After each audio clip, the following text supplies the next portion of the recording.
Hola, en este vídeo vamos a explicaros en qué consiste la neurosis, qué es y cuáles son las principales características de quienes la padecen. Existen personalidades en las cuales las emociones parece que se salgan de control de forma constante, hecho que provoca un deterioro de su funcionamiento general. En estos casos, podemos decir que la persona padece un trastorno emocional, que comúnmente se conoce como neurosis. El neurocitismo es una tendencia a estar en un estado emocional negativo durante largos periodos de tiempo. Las personas con neurocitismo tienden a estar más deprimidas, sufren sentimientos de culpa, envidia, ira y ansiedad, con más frecuencia y con mayor severidad que la mayoría. Las personas con tendencia al neurocitismo son particularmente sensibles a los cambios en el medio ambiente, sufren mayores niveles de estrés, es más fácil que perciban las situaciones como amenazantes y más negativas de lo que verdaderamente son. Para ellas, las frustraciones en principio triviales son altamente problemáticas y pueden conducirles a la desesperación. Tienden a ser tímidas y padecer ansiedad, fobias y otras neurosis, tales como trastornos de pánico, agresividad, ansiedad y depresión. La neurosis, en realidad, es un trastorno mental que implica sufrimiento, pero no hay presencia de alucinaciones ni delirios. El individuo se encuentra todavía en contacto con la realidad. En contraste, las personas sin neurocitismo son emocionalmente estables y se las arreglan para lidiar con el estrés con más éxito. Suelen ser tranquilas, ecuánimes y tienen menos probabilidades de estresarse o mostrarse tensas frente a las dificultades diarias. Síntomas frecuentes de la personalidad neurótica. Uno de los síntomas más frecuentes es que se siente triste la mayor parte del tiempo, no le encuentra el gusto a los pasatiempos o diversiones, tiene problemas interpersonales derivados de su poca tolerancia a los demás, fallos de memoria, distracción y dificultad para conciliar el sueño. En estos casos puede ocurrir que la persona ni siquiera se sienta tan triste, sino muy irritable, explosiva y con gran carga de frustración ante sus problemas cotidianos. La gente la nota muy sensible y con gran sufrimiento. En su vida, estos síntomas comienzan a provocarle dificultades en el trabajo, fricciones frecuentes con sus familiares o con otras personas e incapacidad para tomar decisiones adecuadas. Si esto progresa mucho, las ganas de vivir pueden disminuir y se llega a considerar incluso la posibilidad del suicidio. Esta situación requiere la evaluación y el tratamiento de parte de un profesional capacitado en el manejo de la depresión. También existen personas que paulatinamente desarrollan preocupaciones constantes y catastróficas, sin causa externa que las justifique, y se angustian por encontrar formas de evitar que se conviertan en realidad. Esto puede incluir la práctica de rituales mentales o conductas repetitivas como rezar en voz baja un número predeterminado de oraciones, contar mentalmente todos los autos de un determinado color, lavarse repetidamente las manos cuando se teme estar contaminado por haber tocado algún objeto sospechoso, chequear una y otra vez las llaves de la estufa para evitar ser intoxicado por una fuga de gas doméstico o la cerradura de una puerta para poderse retirar de ella con la tranquilidad de que está cerrada. Poco a poco comienza la disfunción social de la persona.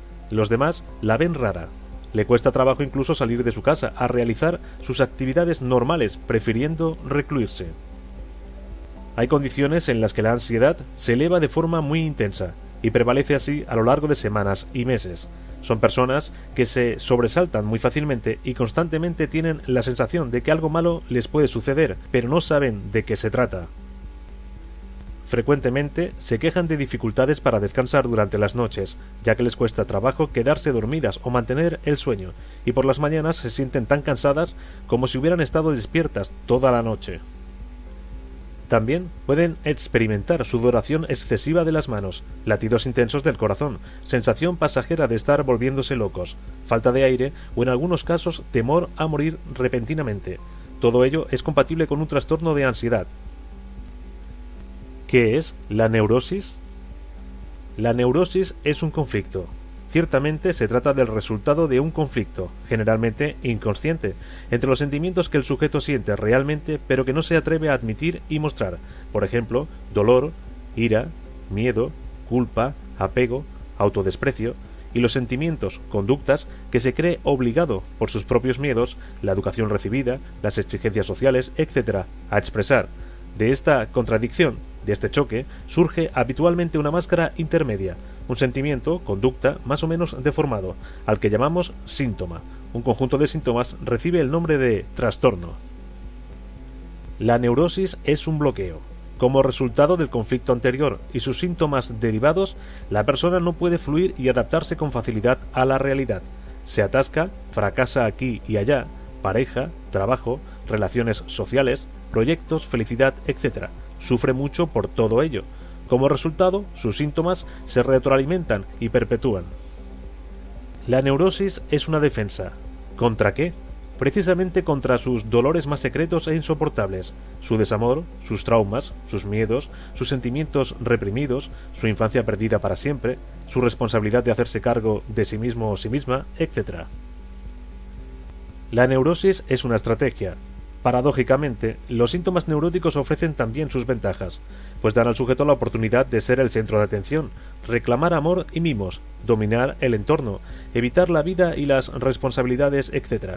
Así, el neurótico, por comodidad y pereza inconscientes, se resiste sin saberlo a curarse. La neurosis es inmadurez. Todo lo anterior es una manifestación y a la vez un reforzador del secreto infantilismo o narcisismo del neurótico, que en el fondo no es más que un niño asustado, estancado en el pasado, evitando la vida, renunciando a su libertad. El neurótico, en suma, paradójicamente aferrado a su problema, se resiste a crecer. Para superar la neurosis, requerirá examinar con valentía cada uno de esos aspectos.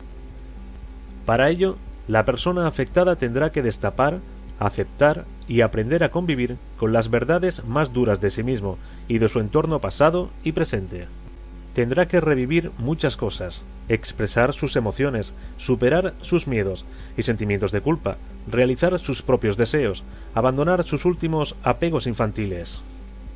Y así, gradualmente, cada vez con más fuerza y autoestima, la persona empezará a sentir que ya no necesita seguir huyendo de sí misma, pues se siente totalmente capaz de afrontar su pasado, su vida y su futuro. Hay que ayudar al neurótico para que se reintegre, para que se dé cuenta de sus verdaderos sentimientos, para que desarrolle su escala de valores y se relacione con los demás, basándose en sus sentimientos y convicciones.